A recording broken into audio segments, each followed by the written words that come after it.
రోజులానే ఎవరు కాల్ చేయలేదు.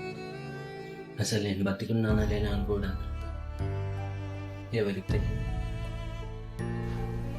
ఇంత బాధపడుతున్నాను.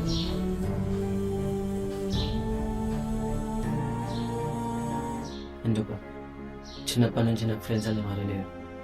బాధ వస్తే చెప్పుకోనికి ఒక మంచి ఫ్రెండ్ కూడా లేడు. నన్ను అర్థం చేసుకునే వాళ్ళు లేరు. నన్ను మిస్ అయ్యి నా కాల్ ఆర్ మెసేజ్ కోసం వెయిట్ చేసే వాళ్ళు ఎవరు లేరు. చిన్నప్పటి నుంచి చూస్తున్నాను, నన్నుగా అర్థం చేసుకునే వాళ్ళు దొరుకుతారేమో. నేను ఎవరికి ఫస్ట్ ప్రయారిటీ కాదు. నేను అందరికీ ఒక ఆప్షన్ మాత్రమే. నా ముందు మంచిగా మాట్లాడి నా వెనుక బ్యాడ్ చేసే పర్సన్స్ తప్ప మంచి ఫ్రెండ్స్ అనేవారు ఎవరికి లేరు.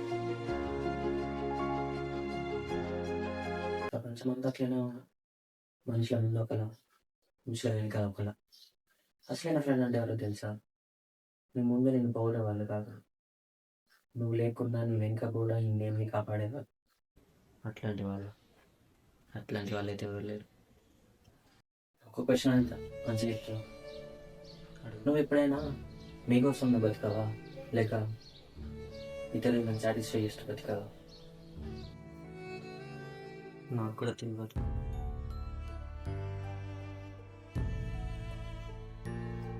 ఈ ప్రాబ్లం ఏంటో తెలుసా? లోన్లీనెస్ కాదు, నువ్వు ఇష్టపడకపోవడం. లైఫ్ అంతా వాళ్ళకి నచ్చినట్టు వీళ్ళకి నచ్చినట్టు ఉండి నీకు నచ్చినట్టు ఉండలేకపోతున్నా. ఎందుకు ఇలా జరుగుతుంది? నేనేం తప్పు చేశాను? తప్పు నీలో ఉందా వాళ్ళలో ఉందా అని కాదు. తప్పు ఏంటంటే వాళ్ళు వెళ్ళిపోయినా కూడా నిన్ను నువ్వు వదిలేసుకోవడం. జీవితంలో చాలామంది వస్తుంటారు పోతుంటారు, కానీ చివరి వరకు ఉండేది మనం మాత్రమే. మనం ఎవరు లేకపోయినా కూడా బతుకుతాం, అది మనకు తెలుసు. కానీ మనకు ఎవరో కావాలి. ఎందుకు? జీవితంలో మనకు కావాల్సింది మనతో మనం ఉండడం, మనకు నచ్చినట్టు మనం ఉండడం, మనకేం కావాలో మనం తెలుసుకోవడం. ఇవన్నీ నువ్వు తెలుసుకున్న రోజు నీకు ఎవరు అవసరం లేదు, నీకు నువ్వు చాలు. అందరు వదిలేసినా కూడా నీతో నేను ఒకరున్నా తెలుసా? ఎవరు?